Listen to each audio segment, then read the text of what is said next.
उद्घोष एकेडमी में आपका एक बार पुनः हार्दिक स्वागत और अभिनंदन है।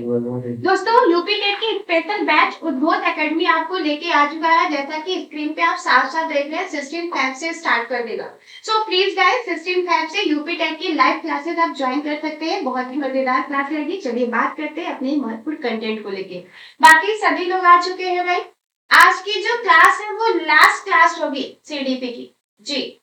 तो हम आज की क्लास में देखने वाले जो टॉपिक है वहां से निश्चित तौर पे प्रश्न आना है। तो भाई हाजिरी लगा दीजिए कि आ चुके हैं आप सभी।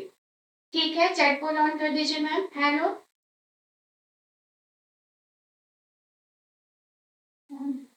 कौन है जुड़े हुए हैं लोग?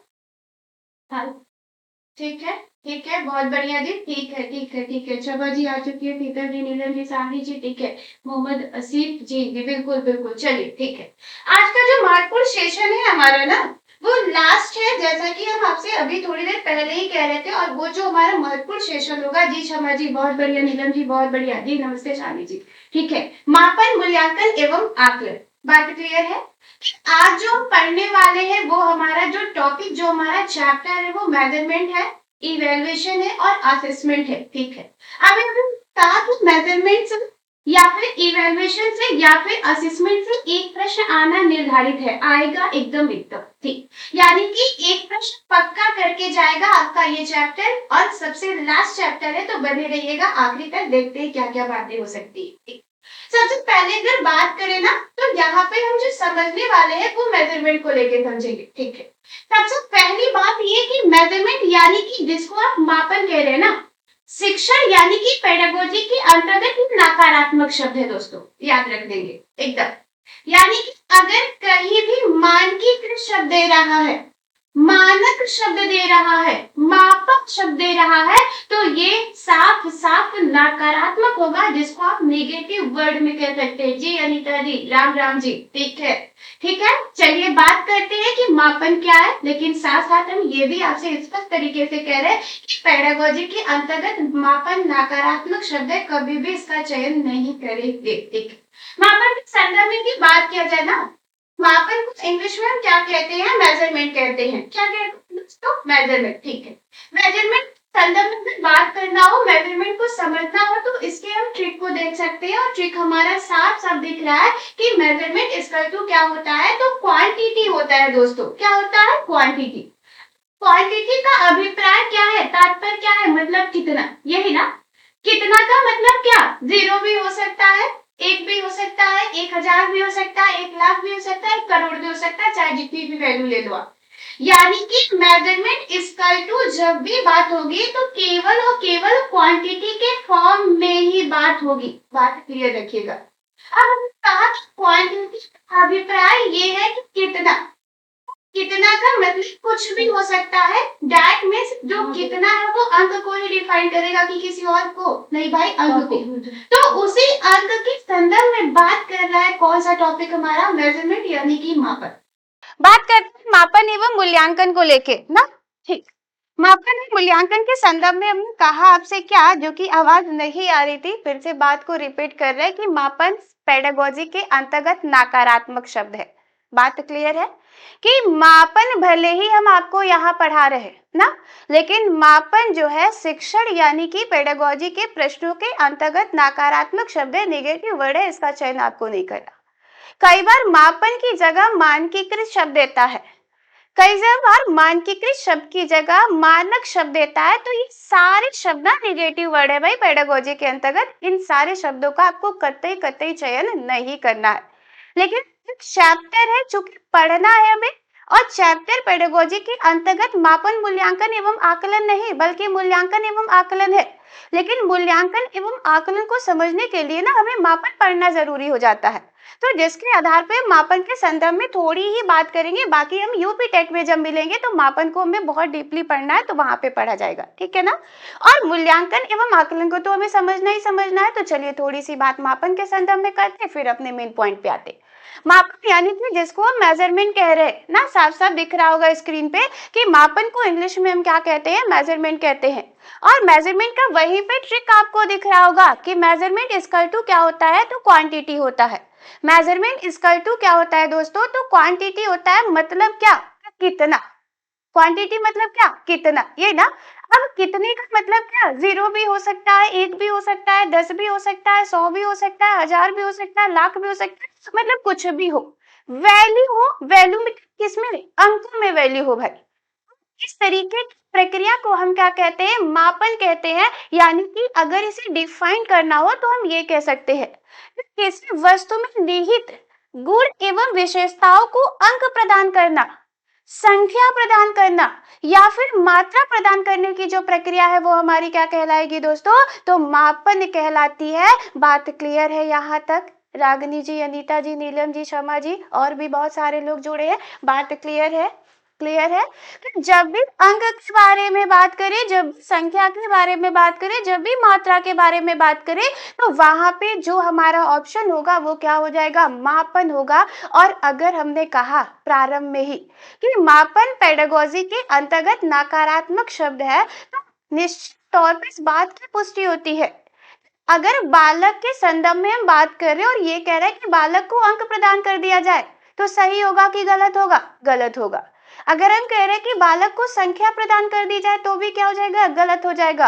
अगर हम कह रहे हैं कि बालक को मात्रा प्रदान कर दी जाए तो भी क्या हो जाएगी, गलत हो जाएगी। क्यों, क्योंकि यह किसको डिफाइन कर रही है, तो मेजरमेंट यानी कि मापन को डिफाइन कर रही है। और मापन पेडागोजी के अंतर्गत कैसा शब्द है, तो निगेटिव यानी कि नकारात्मक शब्द है। बात क्लियर है, ठीक। अगर इसको और ज्यादा समझना हो ना, कह सकते हैं कि अंक, संख्या या मात्रा प्रदान करने की प्रक्रिया क्या कहलाती है, मापन कहलाती है।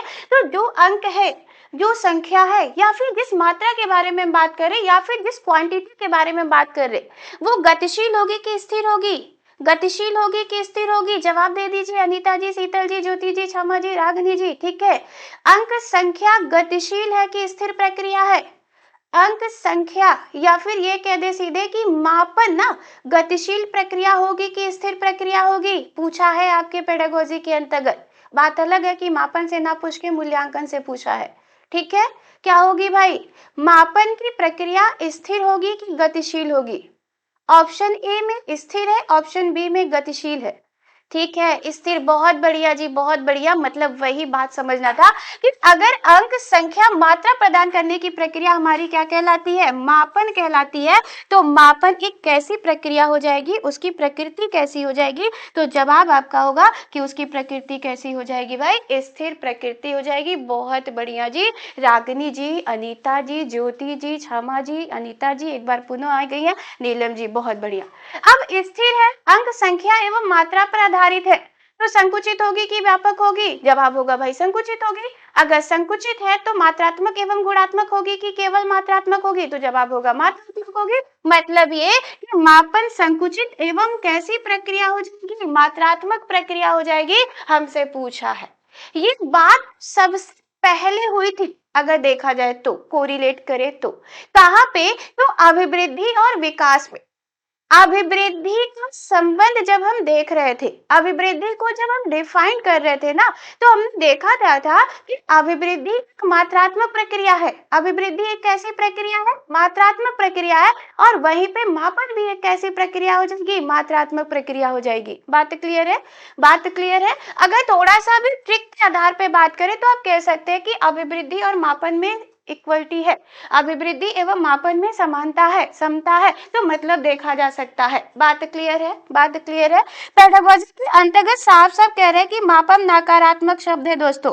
मापन कैसा शब्द है, नकारात्मक शब्द है। तो ध्यान रखेंगे इस बात को कि कहीं भी अगर कह रहा है कि बालक का अंक पर निर्धारित कर दिया जाए, बालक को मात्रा पर निर्धारित कर दिया जाए, बालक को संख्या पर निर्धारित कर दिया जाए, तो साफ साफ उसका आंसर क्या हो जाएगा, गलत हो जाएगा। ठीक है, अब बात कर सकते हैं मापन के स्तर, लेकिन ये जो कंटेंट है वो केवल और केवल इतना ही हम समझेंगे। इसके अंदर के कॉन्सेप्ट ना जब हम यूपी टेट वाले बैच में मिलेंगे तब बात करेंगे, क्योंकि वहां से बहुत सारे प्रश्न है। हमारा यहाँ पेडागोजी के अंतर्गत केवल इतने ही प्रश्न है। एस स्टीवेंस ने मापन के मुख्यतः 4 स्तर बताए हैं। कितने स्तर बताए, 4। अब 4 स्तर में से आप जो सबसे पहला स्तर देख रहे हैं उसे हम कौन सा स्तर या कौन सा मापनी कहते हैं, तो जवाब हो जाएगा हमारा कौन सी मापनी है भाई, नामित मापनी है। कौन सी मापनी है? तो नामित मापनी। अच्छा, उसके बाद से अगर दूसरी मापनी के संदर्भ में बढ़ा जाए तो दूसरी जो मापनी है उसे हम क्रमिक मापनी कहते हैं, तीसरा जो मापनी है उसे हम अंतराल मापनी कहते हैं और चौथा जो मापनी है उसे हम अनुपात मापनी कहते हैं। अनुपात मापनी को ना हम निरपेक्ष मापनी के नाम से भी जानते हैं और शून्य निरपेक्ष मापनी भी कहते हैं। ये सब हम लोग यूपी टेक में विस्तृत तौर पे डिस्कस करेंगे। यहाँ हमसे अगर पेडागोजी में जो प्रश्न पूछा है या पूछेगा वो केवल और केवल इतना होगा कि मापन के स्तरों का सही क्रम है या फिर मापन के मापनी का सही क्रम है। तो मापन के मापनी या मापन के स्तरों का सही क्रम पूछेगा तो सबसे पहला क्या हो जाएगा? नामित स्तर हो जाएगा, दूसरा होगा क्रमिक स्तर हो जाएगा, तीसरा अंतराल स्तर हो जाएगा और चौथा क्या हो जाएगा दोस्तों? अनुपात स्तर हो जाएगा। इसके अंदर हम बार बार यूपी कंटेंट है तो यूपी टेट में मिला जाएगा तब बात किया जाएगा।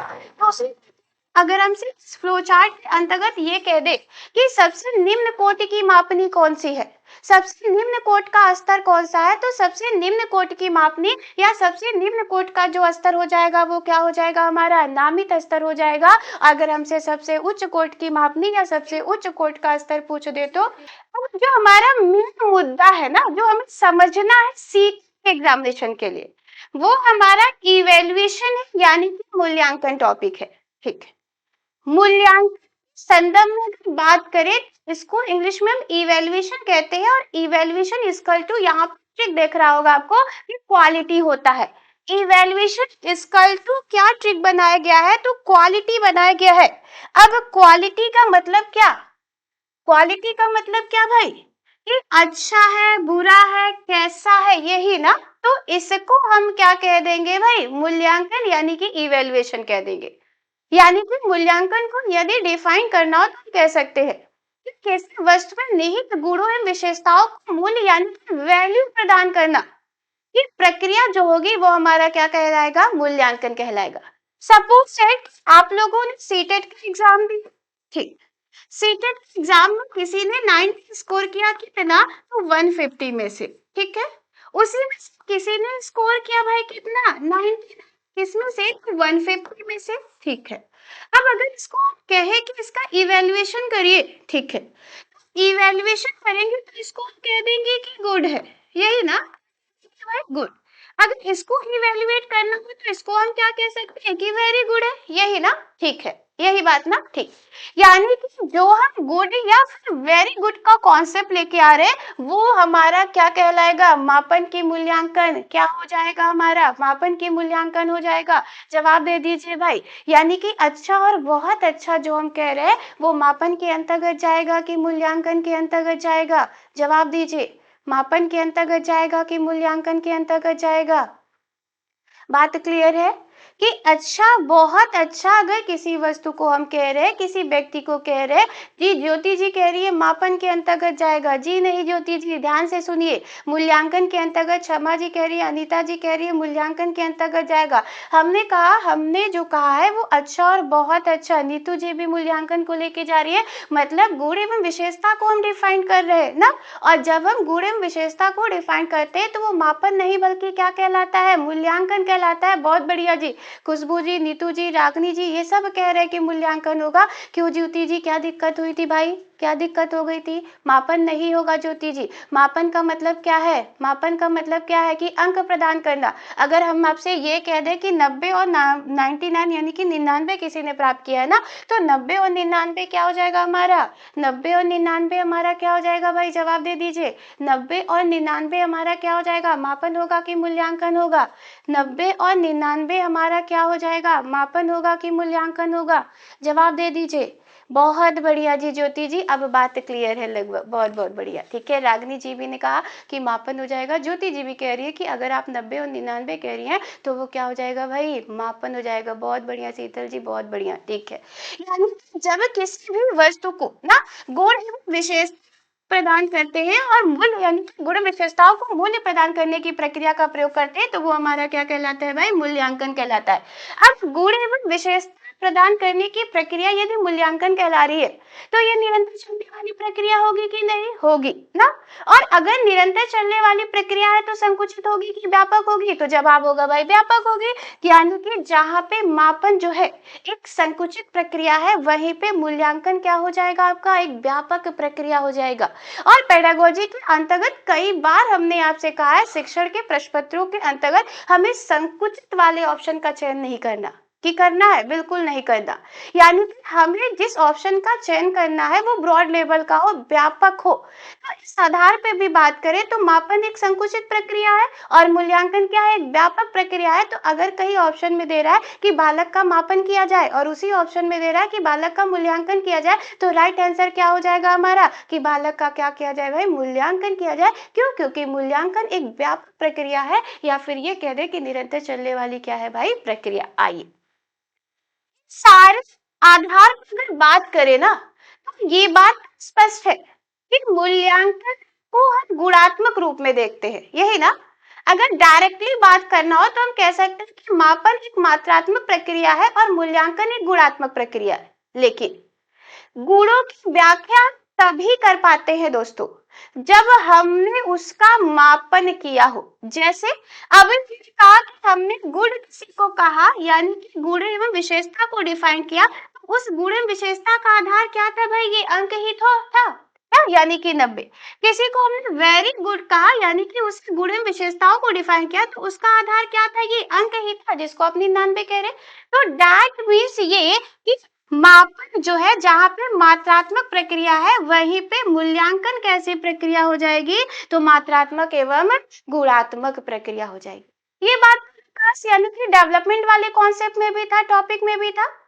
अभिवृद्धि केवल मात्रात्मक प्रक्रिया थी कि नहीं? थी। और विकास कैसी प्रक्रिया थी? मात्रात्मक एवं गुणात्मक प्रक्रिया थी। तो अगर वहां से भी इसको कोरिलेट करें तो लगभग सारे प्रॉब्लम का सलूशन है। लगभग पूरी तरीके से नहीं लेकिन है। ठीक है। अब अगर इन सारी बातों को समराइज किया जाए एक साथ कह सकते हैं कि मूल्यांकन एक व्यापक प्रक्रिया है, निरंतर चलने वाली प्रक्रिया है। मूल्यांकन जो है ठीक है जैसे कि हम लोग वो मूल्यांकन होने वाला है। बिल्कुल सही भाई अनीता जी, बिल्कुल सही। आप लोगों का माप का बढ़िया जी, बहुत मजेदार था कॉन्सेप्ट।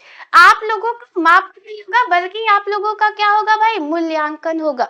पेडागोजी के जो प्रश्न होते हैं, सीटेट के जो प्रश्न होते हैं वो आपका मापन नहीं करते बल्कि वो आपका क्या करते हैं? मूल्यांकन करते हैं। चलिए बहुत बढ़िया। ठीक है। इसके साथ साथ मापन जहां पर कह सकते हैं, कह भी रहे थे कि स्थिर प्रक्रिया है वहीं पे मूल्यांकन क्या हो जाएगा दोस्तों? गतिशील प्रक्रिया है। पूछा था आपके सीटेट के एग्जामिनेशन में, पूछा तो सब है भाई। किसी भी तरीके से मूल्यांकन को आप इग्नोर नहीं कर सकते हैं। मूल्यांकन को पढ़ के जाइएगा क्योंकि मूल्यांकन ना सकारात्मक शब्द है पेडागोजी के अंतर्गत। हमसे प्रश्न पूछा था कि मूल्यांकन की प्रक्रिया है, हमारे ऑप्शन में दिया था स्थिर प्रक्रिया है, गतिशील प्रक्रिया है। तो मूल्यांकन की प्रक्रिया स्थिर होगी कि गतिशील होगी? स्थिर होगी कि गतिशील होगी? तो जवाब होगा भाई गतिशील होगी। क्यों गतिशील होगी? क्योंकि ये निरंतर चलने वाली प्रक्रिया है। क्यों गतिशील होगी? क्योंकि यह व्यापक प्रक्रिया है। क्यों गतिशील होगी? क्योंकि यह मात्रात्मक एवं गुणात्मक प्रक्रिया है। पेडागोजी के अंतर्गत मापन नकारात्मक शब्द है, निगेटिव वर्ड है। अंक, संख्या, मात्रा सारा निगेटिव पॉइंट है भाई। वहीं पे अगर पेडागोजी के अंतर्गत बात किया जाए किसी भी पोर्शन में, ठीक, तो वहां पे मूल्यांकन, गुण, विशेषता, व्यापक, निरंतर चलने वाली प्रक्रिया, मात्रात्मक एवं गुणात्मक प्रक्रिया, गतिशील प्रक्रिया, ये सारे सकारात्मक शब्द हैं आपके पेडागोजी के अंतर्गत। बात करते हैं आगे बिना देर किए कि आगे क्या देखा जा सकता। अगला जो कंटेंट है मूल्यांकन के संदर्भ में वो मूल्यांकन के प्रकार को लेके है। रुकेंगे, हैंग कर रहा है। ठीक है।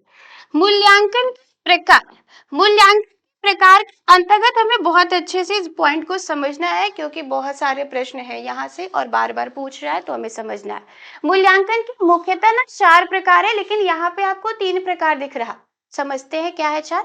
पहला जो प्रकार है मूल्यांकन का उसे हम योगात्मक मूल्यांकन कहते हैं, दूसरा जो प्रकार है मूल्यांकन का उसे हम रचनात्मक मूल्यांकन कहते हैं, तीसरा जो प्रकार है मूल्यांकन का उसे हम सतत मूल्यांकन कहते हैं और चौथा जो प्रकार है मूल्यांकन का उसे हम व्यापक मूल्यांकन कहते हैं। वर्तमान समय में ना आप देख रहे हैं कि सतत एवं व्यापक मूल्यांकन को एक साथ कर दिया गया है, तो जिसके आधार पे मूल्यांकन के मुख्यतः हम तीन ही प्रकार यहाँ पे देख रहे हैं ना, जिसमें पहला योगात्मक मूल्यांकन, दूसरा रचनात्मक मूल्यांकन, तीसरा सतत एवं व्यापक मूल्यांकन। अच्छा, सतत एवं व्यापक मूल्यांकन को हम सीसीई भी कहते हैं, आप इससे परिचित होंगे आई थिंक। सीसीई यानी कि कॉन्टिन्यू कॉम्प्रिहेंशन इवैल्यूएशन करके भी कई बार पूछा है कि सीसीई दे देता है, तो अगर सीसीई दे रहा है ना तो डैट मीन्स ये कि इसका जो संबंध है वो किससे है, तो सतत एवं व्यापक मूल्यांकन से। ठीक, अब योगात्मक मूल्यांकन क्या है, रचनात्मक मूल्यांकन क्या है, सतत एवं व्यापक मूल्यांकन क्या है, ये हमें समझना है क्योंकि ये ही तीनों पॉइंट कोरिलेट करेंगे असेसमेंट यानी कि आकलन को। और आकलन और मूल्यांकन से बहुत सारे प्रश्न है लगातार पूछे जा रहे हैं, तो चलिए बात करते हैं, एक एक मूल्यांकन को देखते हैं कि क्या है।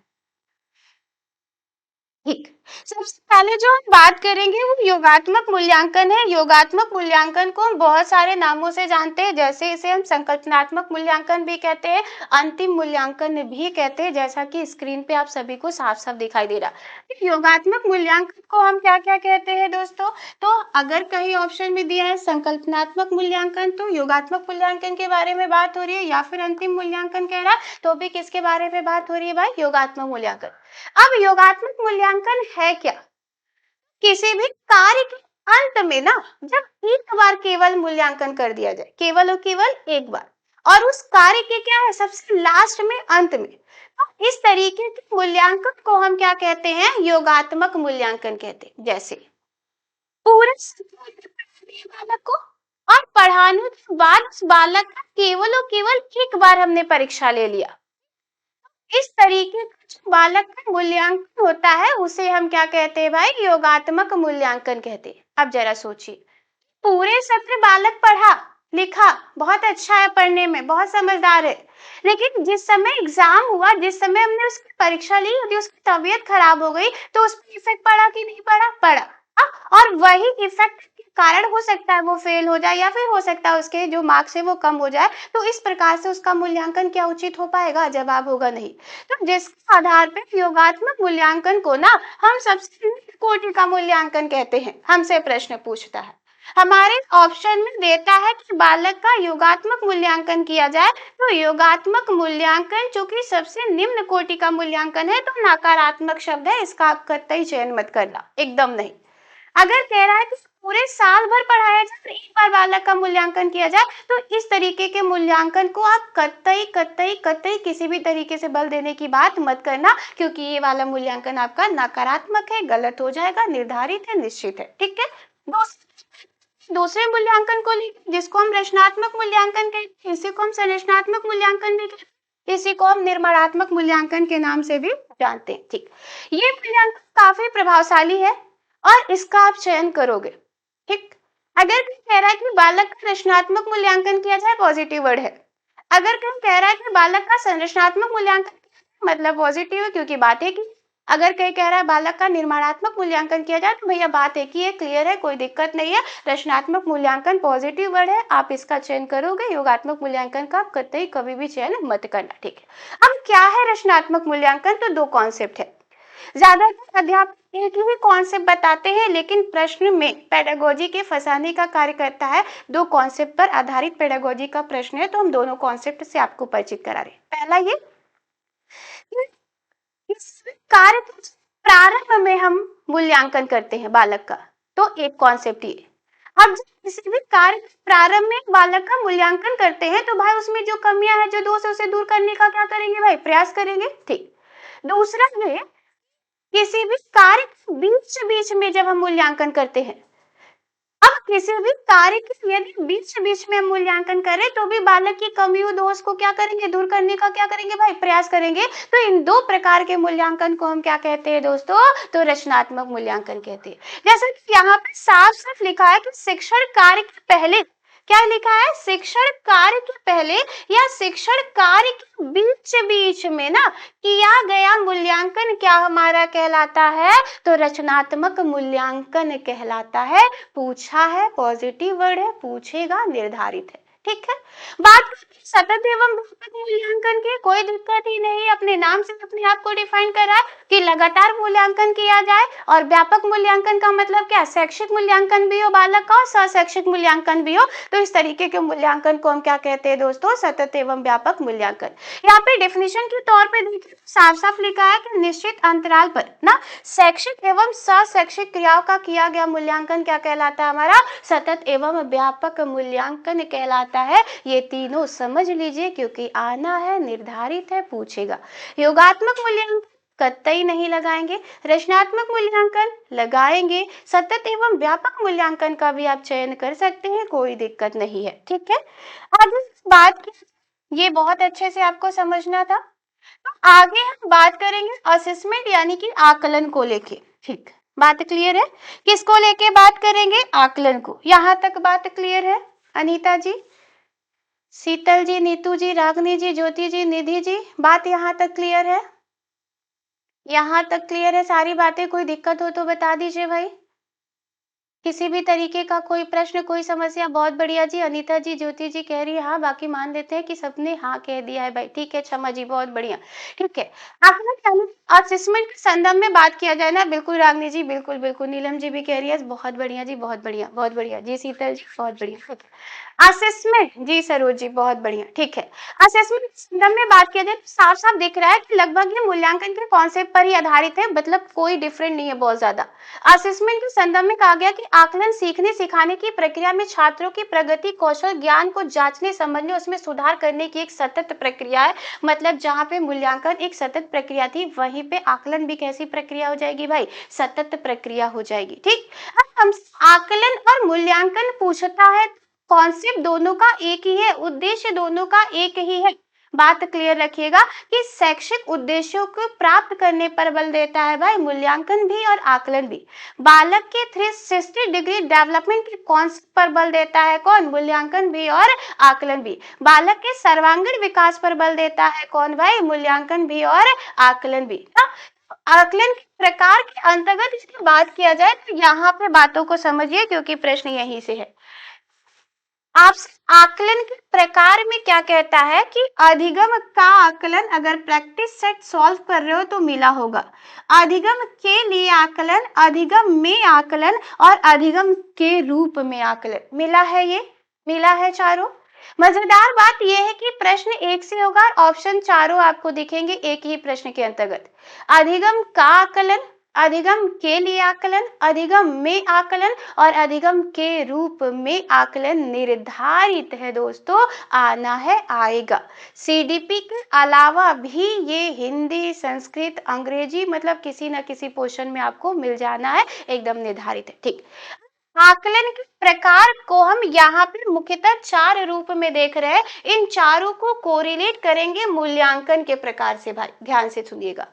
अधिगम आकलन जो है ना, वो साफ साफ दिख रहा है कि योगात्मक मूल्यांकन पर क्या है भाई? आधारित है। अब योगात्मक मूल्यांकन था क्या? तो शिक्षण कार्य के अंत में किया गया जो मूल्यांकन था, वो हमारा क्या कहलाता था? तो योगात्मक मूल्यांकन। यानी कि जब कार्य खत्म कर देते पूरी तरीके से ना, और पूरी तरीके से उस कार्य के खत्म होने के पश्चात जब हमारा मूल्यांकन होता है, तो उस प्रकार के मूल्यांकन को हम क्या कहते हैं? योगात्मक मूल्यांकन कहते हैं। तो योगात्मक मूल्यांकन पर आधारित है कौन सा आकलन? तो अधिगम का आकलन।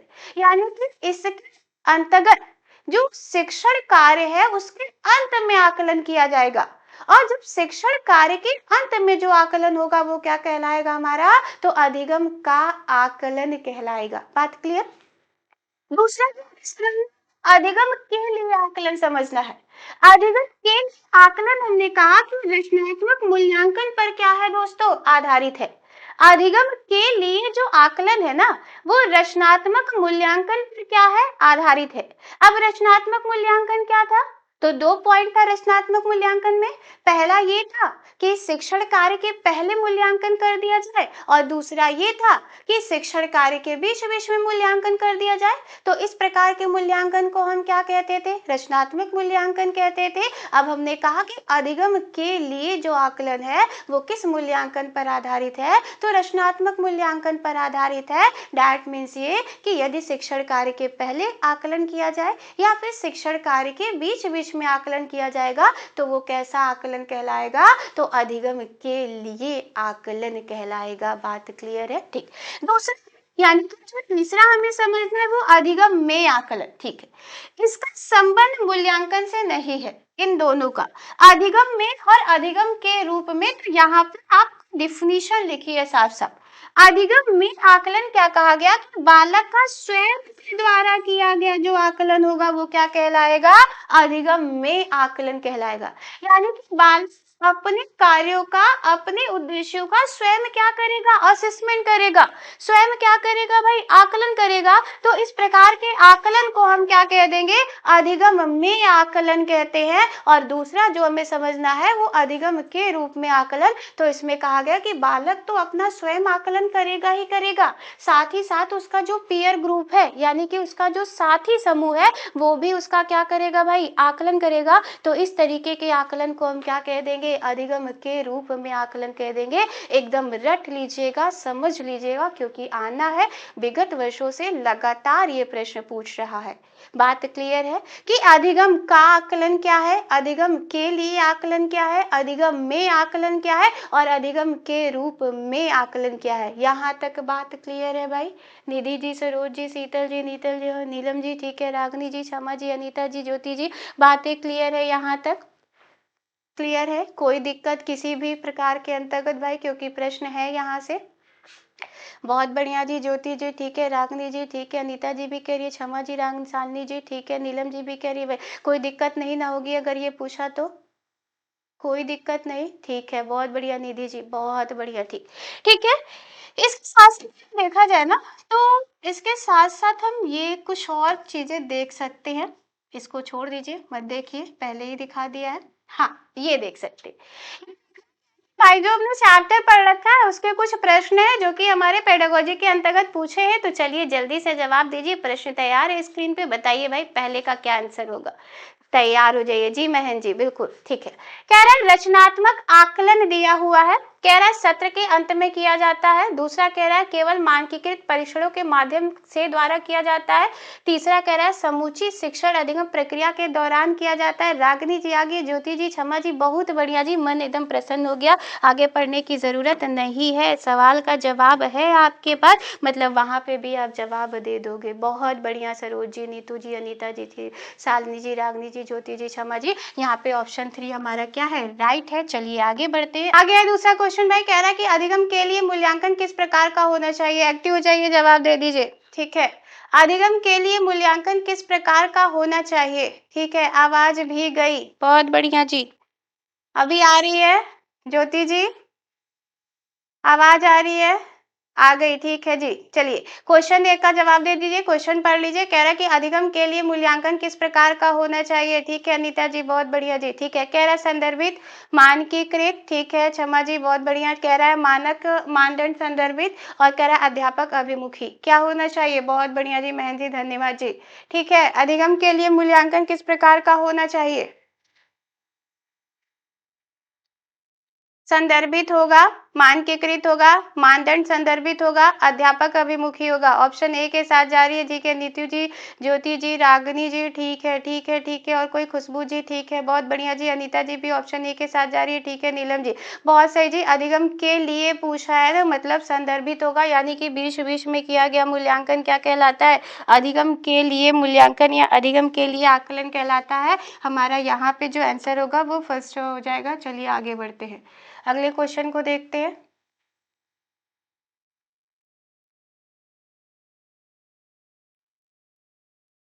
ठीक है।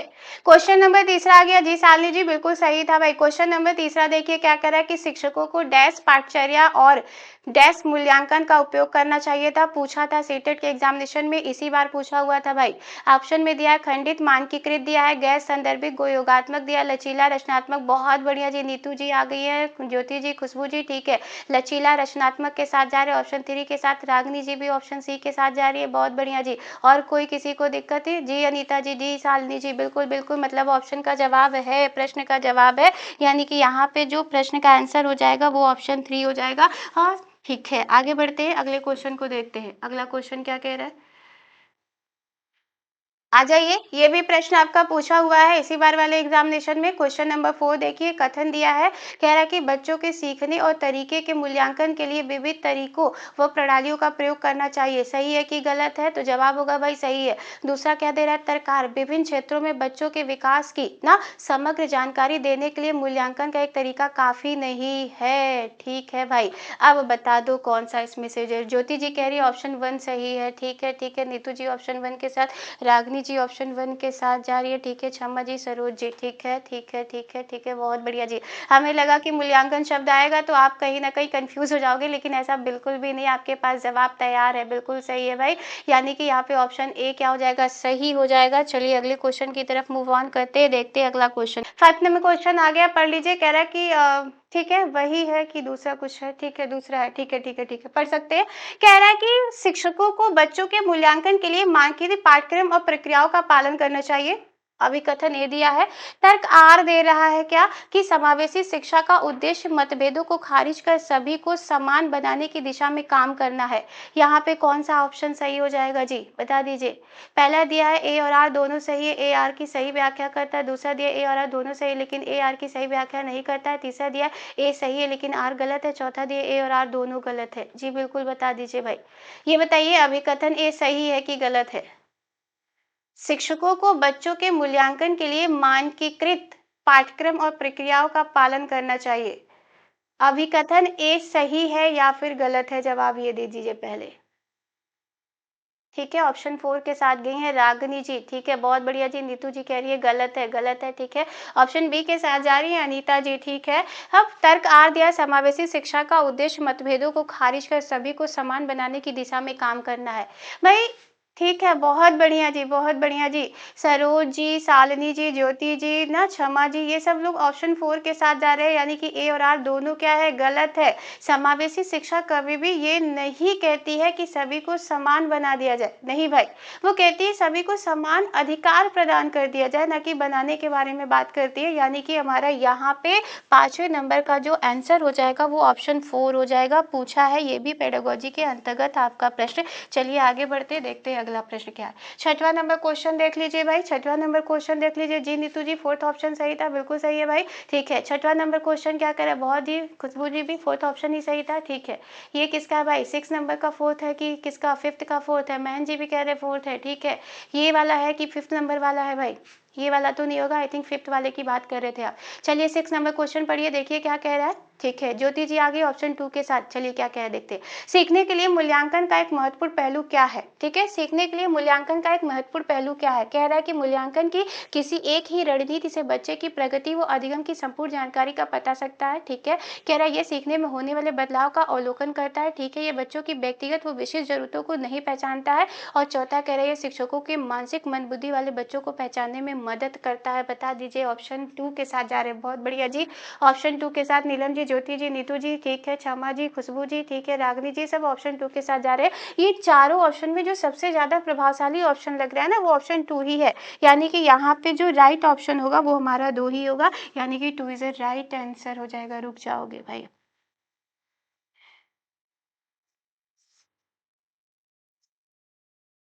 ठीक है, बढ़ सकते हैं। 7वां क्वेश्चन हमारा लास्ट क्वेश्चन होगा इस सेशन का भाई, चलिए देख लेते हैं। क्या है 7वां क्वेश्चन? चलिए, कह रहा है कि आकलन का उद्देश्य क्या होना चाहिए? जी शालिनी जी, ठीक है।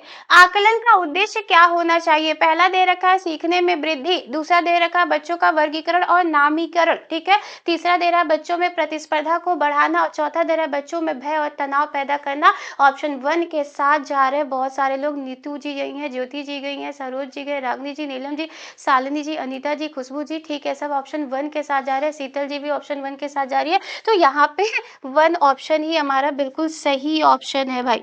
यानी कि पहला ऑप्शन क्या हो जाएगा? सही हो जाएगा। ये था आज का महत्वपूर्ण क्लास, बिल्कुल सही जी, क्षमा जी, ये था महत्वपूर्ण क्लास भाई।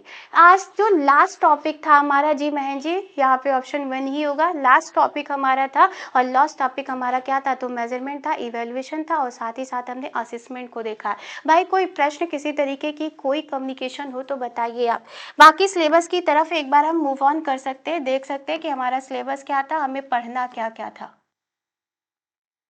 ठीक है भाई।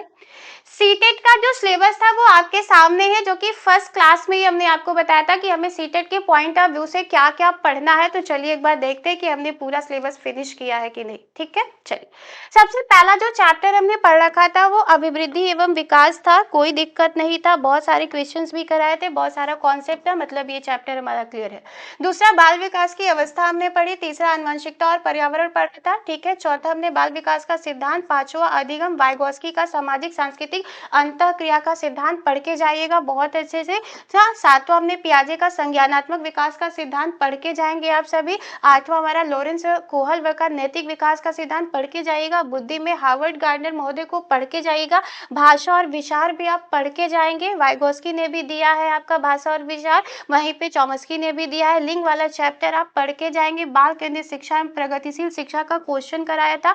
वैयक्तिक विभिन्नता भी महत्वपूर्ण है, काफी ज्यादा महत्वपूर्ण है। आकलन एवं मूल्यांकन आज हमने पढ़ा। संज्ञान व संवेग भी पढ़ा, अभिप्रेरणा पढ़ा, एनसीएफ 2005 पढ़ा और लास्ट चैप्टर हमने पढ़ा था एनईपी 2020। मतलब जी अब हम लोग टेट वाली क्लास में मिलेंगे। जी अनीता जी, बिल्कुल जी, बिल्कुल जी। टेट वाली क्लास में एक बार आपसे पुनः, आप सभी से, आपसे ही नहीं, आप सभी से एक बार पुनः मुलाकात होगी मेरी। बाकी किसी तरीके का कोई क्वेश्चन हो, कोई डाउट हो तो आप अभी इसी क्लास में कॉन्सेप्ट क्लियर कर सकते हैं। क्षमा जी, अनीता जी, महन जी, नीतू जी, शीतल जी, खुशबू जी, शालिनी जी, बाकी लोग भी जितने लोग जुड़े हैं भाई ना, जिनका कभी मैसेज नहीं आया बट वो जुड़े हुए हैं, तो वो सारे लोग हमसे कम्युनिकेट कर सकते हैं, बात कर सकते हैं इस वाली क्लास में भाई। कोई दिक्कत, कोई समस्या हो तो बताइए। अनीता जी ने तो कह दिया कि अगली क्लास में मिलेंगे, बिल्कुल मिलेंगे अनीता मैम अगली क्लास में। और कोई, और कोई भाई, किसी तरीके का कोई प्रश्न, कोई ऐसा कि जिसको लग रहा हो कि भाई ये नहीं पढ़ा, ये छूट गया, ये नहीं पढ़ाया, ये पढ़ाया, ऐसा कोई बात, कोई दिक्कत किसी को, कोई समस्या? आई होप नहीं है। चलिए बहुत अच्छा रहा आपसे ये पूरा सेशन मेरा। मिलते हैं अगले सेशन में यूपी टेट के पॉइंट ऑफ व्यू से, तब तक के लिए नमस्कार।